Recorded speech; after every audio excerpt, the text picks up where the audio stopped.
Hello and welcome to another edition of FS Interviews. Today is a very, very special day because we're recording on a day that our guest has signed a new contract with Chelmsford City. Alex Teniola, welcome to the show. It's a pleasure to have you. How are you? Thank you very much. It's a pleasure to be here, man. Thank you very much. I'm good. Obviously, it's been a good day. So I'm in a happy mood, man. Yeah, tell us a bit more about your move. You moved from Heybridge Swifts to Chelmsford City. How's it feel? It's amazing. I had a good season last season. I finished top goal scorer at the club and in the league as well. So, which was good. I finished on 23 at the club and 20 in the league, I'd say. And it was just amazing, man. Like I had a lot of fun last season. Like good changing room, good management, good fans. It was just sick. And for me, because of the type of career I've had, it's like the right move had to come. I wouldn't even have gone anywhere, to be honest. I would have just stayed where I am. But like you can't pass up an offer to go to Chelmsford City, man. That's one of the biggest clubs in non-league. So when the manager called, it was like, wow. Like I said, I wouldn't move unless a big club comes, and a big club came. It's one of them ones you speak into the universe and it happens. It's like, yeah. So I'm quite happy, man. It's had a good response as well. A lot of people are happy for me, say that I deserve it and stuff like that.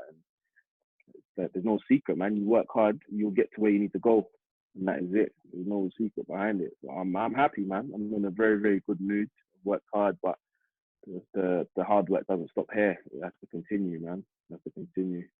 Yeah, I mean, you spoke about how good of a form you were in at Heybridge Swifts. Obviously, 23 goals about before the season made null and void. How much of an impact has the staff and the players and the club as a whole played in you ensuring that you're in top form? Mate, amazing. Like everyone. Like I'll start with the chairman. The chairman, Gary White, probably one of the nicest people you'll ever meet. Like he's just so open with you, very approachable. And at some clubs you don't really get that with the chairman. They're not really involved and stuff. He's just someone that, is very ambitious. He's a businessman, but he's not an obnoxious businessman. Like someone that you can speak to and have a nice conversation with. He understands, family and stuff like that. He understands you've got a family. He understands obviously everyone has commitments and stuff, but it just makes you want to give back to the community. And he's trying to build a community club. They've got teams from under 9 all the way up to first team. So what they built there and what they're going to do in the game is going to be amazing, 100%. Then you go to the manager Carl Dugan. He's a legend at Colchester. Like, so he's been there, done that, scored against Arsenal, played in some big games, won playoffs, won cups. Like he's done his thing. So being under someone like that was just an amazing experience. Like probably one of the best experiences I've had in non-league, to be honest. And then his assistant, Stuart Nevercott. Like he played for Tottenham. He played for Tottenham for a while, and then I think he had his best years at Millwall.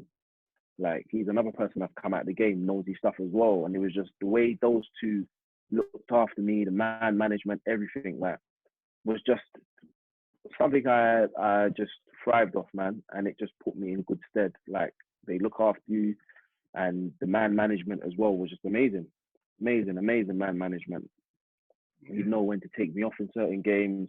Like he'd know, okay, cool, don't play me in that cup game, resting for the next game or stuff like that. And it's one of them ones, didn't blow too much smoke up my arse or whatever, but like he was good. He was still, like I'd score goals and you expect your manager to go, well done, but like sometimes I wasn't even getting that. So at first I didn't really understand him. And I told him this as well. I couldn't really gauge him. But then I kind of got the impression that it was just, you're doing what you're meant to be doing.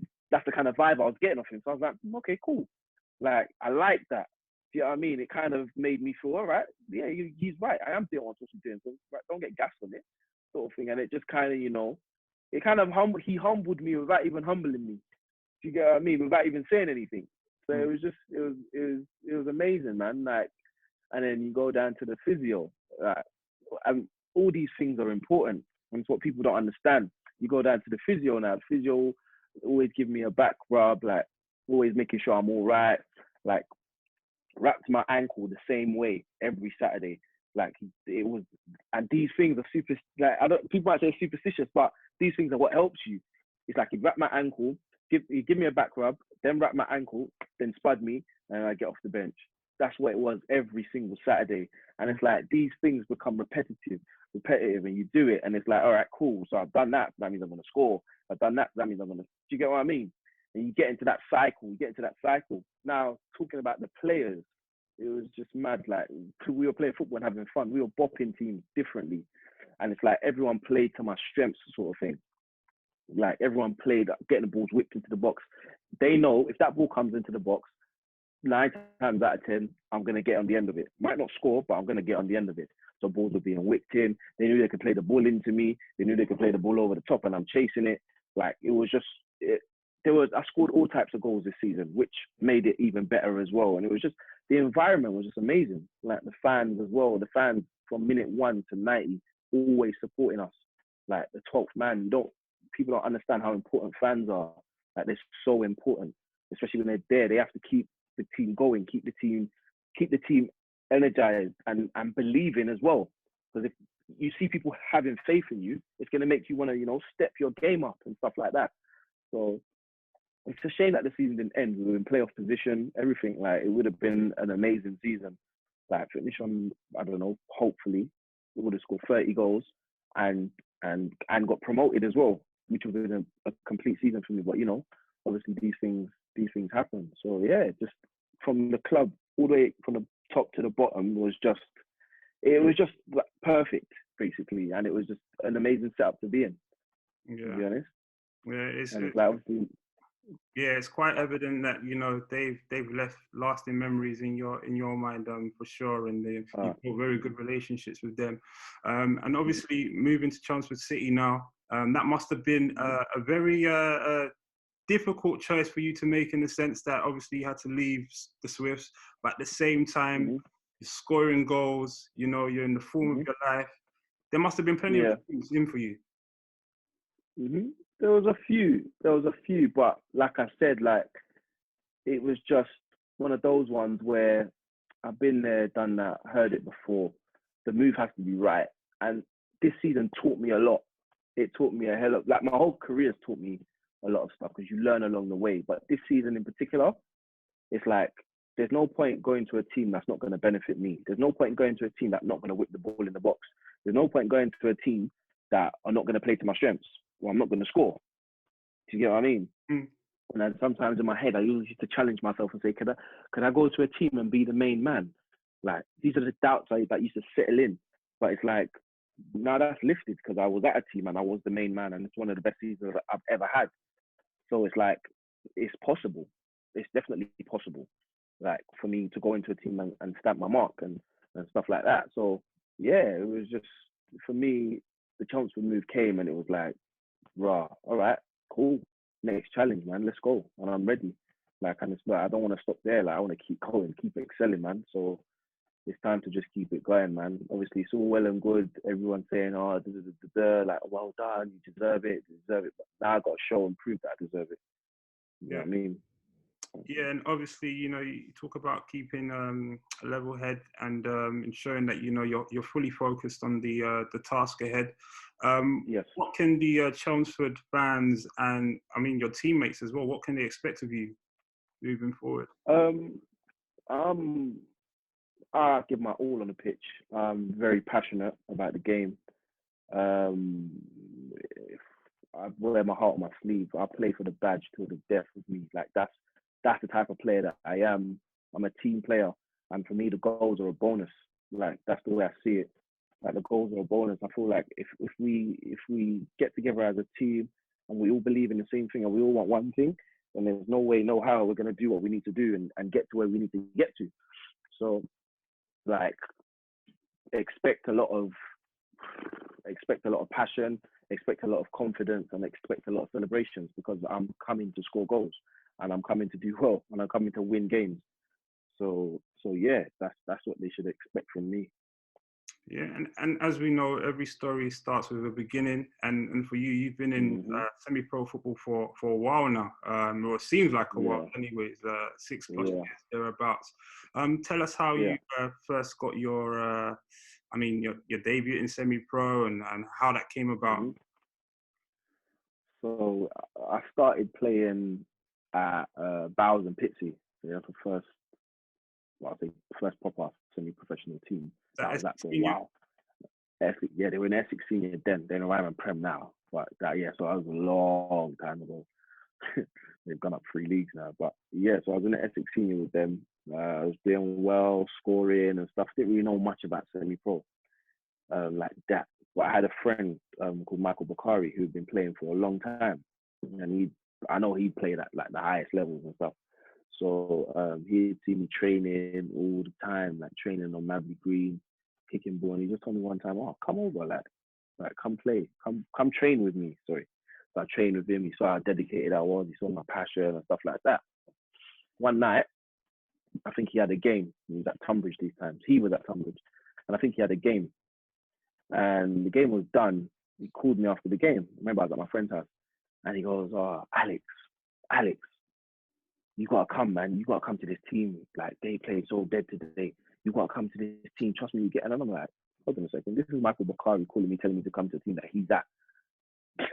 He's playing for a team that's high up there. Do you know what I mean? They're not a joke.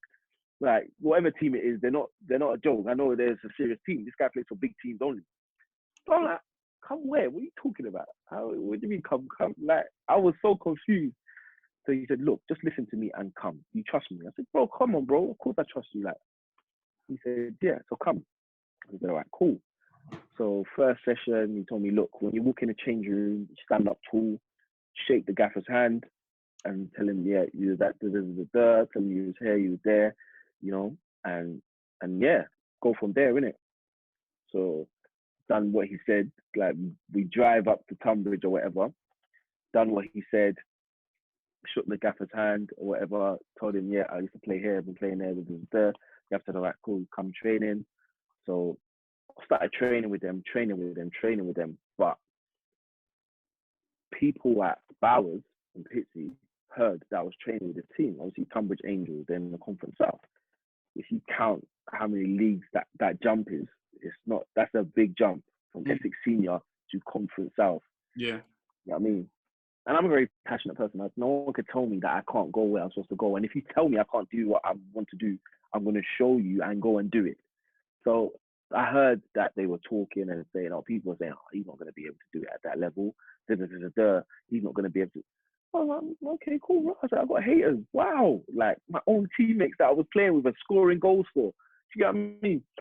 So he's not. So I've gone to Tunbridge now. I played a reserve game. Yeah, I played the reserve game. The manager said, I'll go play a reserve match. And let me know how it goes, whatever. So I played the reserve match, met the reserve manager, very humble guy. I can't remember his name. Such a nice guy. He said, yeah, just have a good game, enjoy yourself, and I'll let you know, and I'll tell the manager in it or whatever. So I played in the reserve game, killed it, batted it up, like it was sick, like killed that match. And then he's like, oh, okay, cool. I'm gonna speak to the gaffer after the match and let him know like, how you got on. Cool. Kari called me, Alex, how did you get on in the reserve? I said, oh, it was good, man. It was all right. Like, just have to wait and see what he says, innit? Cool. Still going training, still doing my thing. I remember this one training session at the back of my hand. So they used to do set pieces on a Thursday before a match on a Saturday. And I'd never been in that sort of setup. So set pieces on a Thursday. This is mad. Like, this is sick.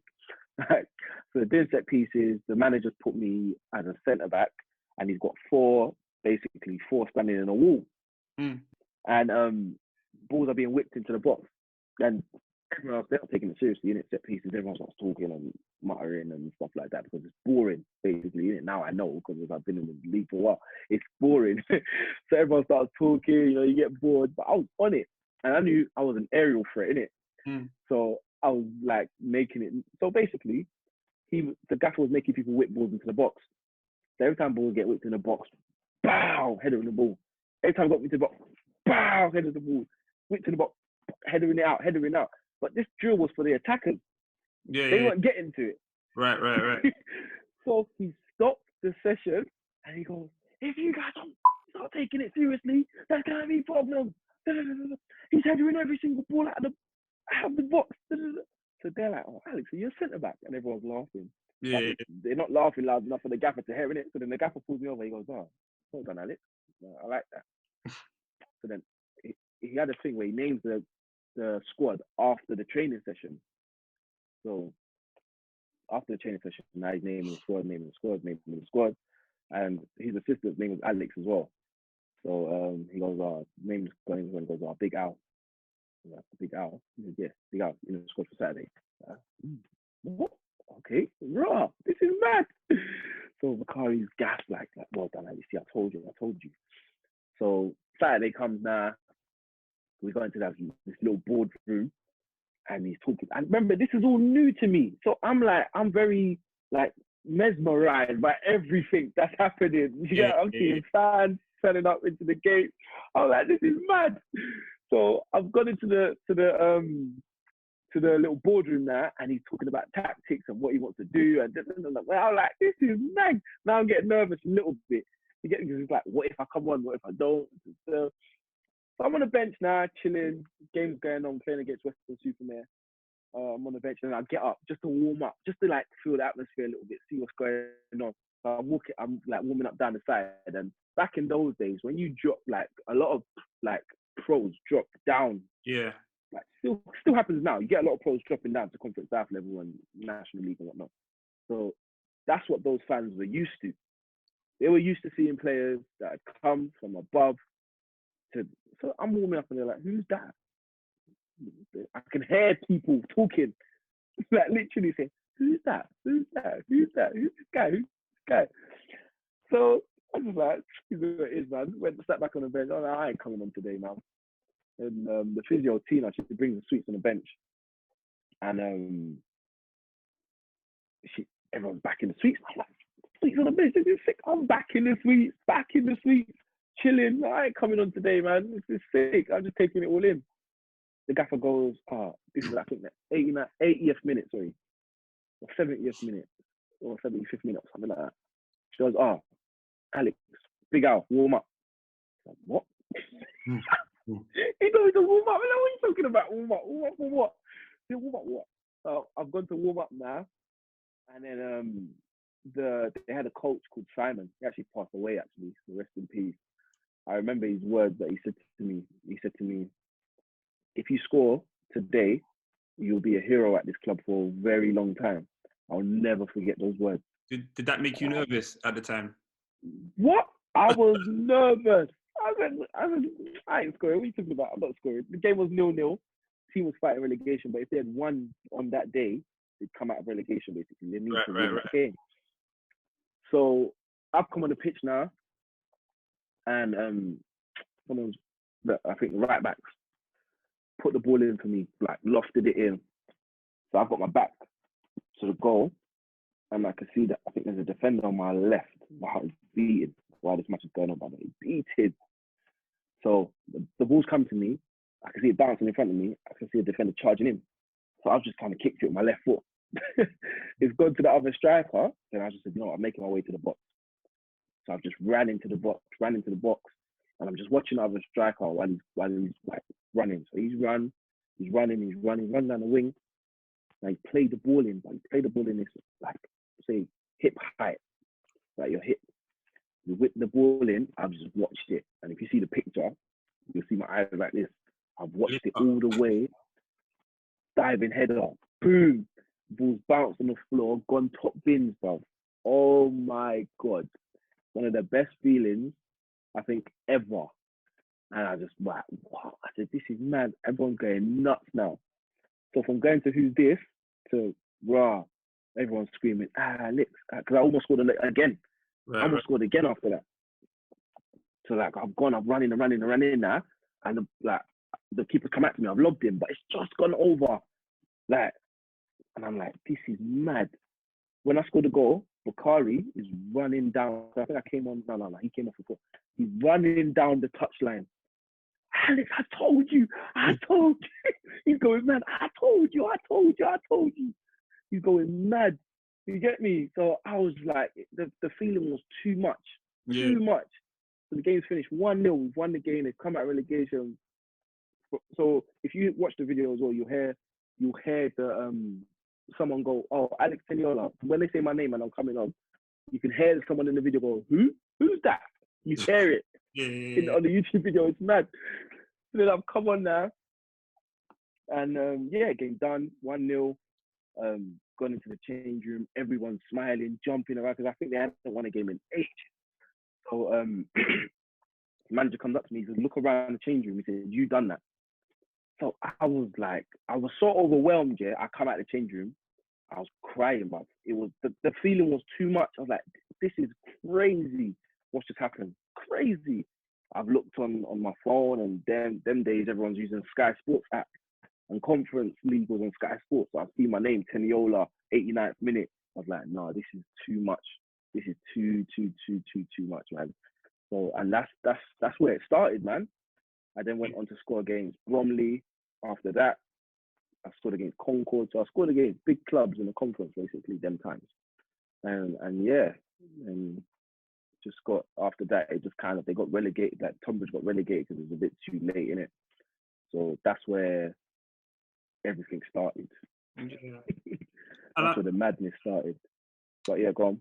And I mean, for you, obviously, that was like the start of big things in terms of plying your trade in semi-pro level at that Tonbridge Angels. You went on to have some roles at various other clubs as well, Heybridge, Thamesmead, Dulwich, Hamlets, Barking. You played, the list goes on. And bro, scoring goals for fun, like obviously confidence. Everywhere I've gone, I've scored. Confidence is a big thing in football, and almost almost everywhere you've gone, you score goals. So for you, what would you say has played a pivotal role in your development in ensuring that you keep that mentality and that same consistency like across the board from wherever you go, just to wherever you end up, you're just scoring goals. What was it that was making you do that?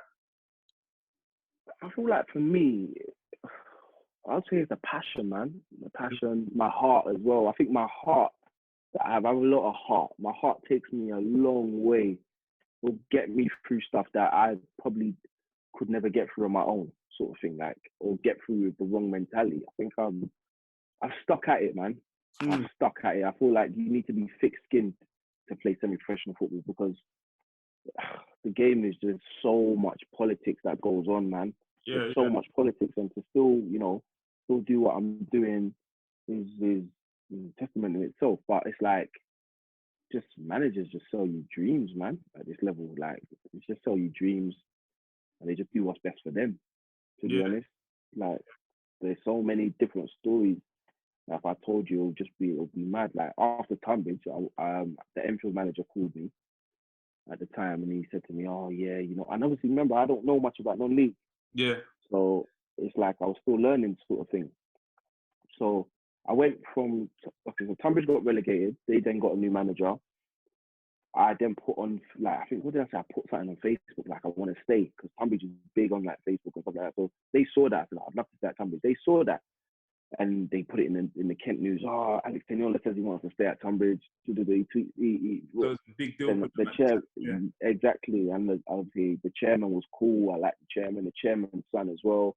He was cool as well. Like, so it was a big deal. Like, Alex wants to stay. So I think the chairman spoke to the manager. And that's not always the best thing. Like, obviously, the chairman sometimes wants to leave it to the manager to make his own decisions. But where, I don't know, I'm such an infectious person. The chairman likes me that much that he would go and speak to the manager and say, "Oh, let's get Alex back in." So the manager said to me, "Oh, Alex, like, I ain't got that much money to offer you, innit?" I said, "Well, I wasn't really paying for money in the first place, so whatever you can give me, I'm cool with, basically, innit?" This guy gave me £30. And I was like, all right, it is what it is, innit? Like, £30, cool. So first month, came in, done really well, scored in some big games. Remember, I said I wanted to stay in a conference. Scored in some big games, scored against Tonbridge rivals as well, Maidstone. Right. And and it's a game that the Tonbridge fans will never ever forget. There's a Teniola day. That's how bad it is. Wow, So, wow. So that day is very sacred. Like it was, I think it was the last minute as well. Again, you know what I mean? Yeah. It was the last minute 1-0 we beat Maidstone, and it's like that day my phone went mad. Like I had fans messaging me all sorts, like, and it was like, that day, that even today, Maidstone are in the same league now. They're in the Conference South. Yeah. Well, so obviously everyone's saying well done. What someone messaged me on Twitter and said, oh, he just wants to score against Maidstone again, and then tweeted like that's how like sacred the day, bro. This was, I'm talking 6 years ago, 5, 6 years ago, and they still remember it. It was a big goal, big game. And after that, it was mad. The manager went in the newspaper and said, "Oh, Alex has done really well. If you ever knew what I was paying him, you'd be shocked." I was like, the manager wasn't like that. He doesn't really go and talk and stuff like that. So I said, something must be up. Went training on that Thursday. He's called me out, Alex, and he speak to you after. I'm like, okay, cool. Said, oh, Alex, basically done well, done really well. You've had some interest from leagues above. Who? And in my head, I'm like, ding, ding, ding. I want to play Conference South football because I loved it so much. I want to play Conference South football. So he said, oh, Farnborough, you're interested. I was like, all right, cool. He said, but they're not doing well. They're not doing this. They're not doing that. They're not doing that well. So it's up to you. I checked the league table and like near the bottom, so it wouldn't really be a good move. And we're offering you a little bit more money. Like at that time, it was a lot more money than I was on it. Remember, I haven't touched money like that. I haven't touched money before, so in non-league. So he said, all right, cool, we'll give you £100 basically, innit? You get £100 now. I'm like, raw. In my head, I'm like, I never got money for football before. Now I've gone from £30 to £100. This is decent. Yeah. So I was like, raw. I love Tonbridge. I love the fans. Like I just love the fan base. I was fans' favourite. Teniola time. That's where it came from. Yeah. So it was just everything was going right. Like, so I was like, you know what? I'll stay. Stayed. Still doing well. Still doing all right. Scoring goals. Doing my thing. Got a call from the manager one day. He's like, oh, sorry, Alex, we've had to let you go. Because obviously the plans, you're not in the plans anymore, or something like that. That was it. Literally. I remember that day like it was a Monday. This is the first time I've been released. I was shocked. I was like, what? I didn't know how to take it. I didn't know, like, I wish I had asked more questions, like why? What? It made no sense basically. I was doing my thing. Nah. So then after that, I got a call from the Enfield manager. He said to me, oh, Alex, we've got a gym at the club. We've got this at the club. We've got that at the club. And it was like, I was like, okay, sounds good. Like, we've got physio. We've got all these little things that now I know don't mean nothing. Yeah. Like, literally nothing. Like, you could never call me now and tell me you've got a gym at your club and I'm going to be like, yo. Do you get what I mean? Yeah. Like, it was just mad. So he was saying all these things, saying all that. I was like, okay, cool. Went to that club, Enfield. The manager didn't like. I went to training. Just talk. All right, cool. So how much are you going to be paying me? He just told me I'll go see the secretary sign. I said, well, no, I'm not just going to sign. What's like? Talk to me about the money or whatever. It's like started moving dodgy and stuff. And then before you know it, 2 weeks later, there was a game we had. I think I played one game, came on. You just signed me and you just brought me on. You didn't even start me or whatever, but you just told me all this stuff. A bit confused. And then the next game, I went in the squad. So I had to train out of the stadium, you know. And I was like, this is nuts. What is going on here? Like, yeah, I've gone from enjoying my football to being told I'm not in the squad and training outside of a stadium. It was mad. And yeah, after that, obviously, didn't really have that proper guidance. I just started going from here, this club to that club, still scoring, still doing all right. Not that I want to leave, but every manager, if you name a club, I could give you a story. And that's bad. Like I could give you a story. Not saying that they're all at fault, but these managers these days, they just don't tell you the truth, innit? And they're not honest. A lot of them are not. And a lot of them don't know their stuff. I'll be honest. Like I've seen that working with two people that have come out of the professional game, like they understand how it is. They understand man management. They know how to manage players. Just some managers just don't, and you just wonder how some people get jobs. Right, you get me? And I don't know. Like I said, them times my mentality was good because I was still going in and doing what I need to do and scoring and working hard and stuff like that. But there was no one telling you the realness. There was no one. You had managers that would have you in the team, not start you, even though you've been doing well. You've been playing 4 or 5 games, maybe not start you, but not speak to you.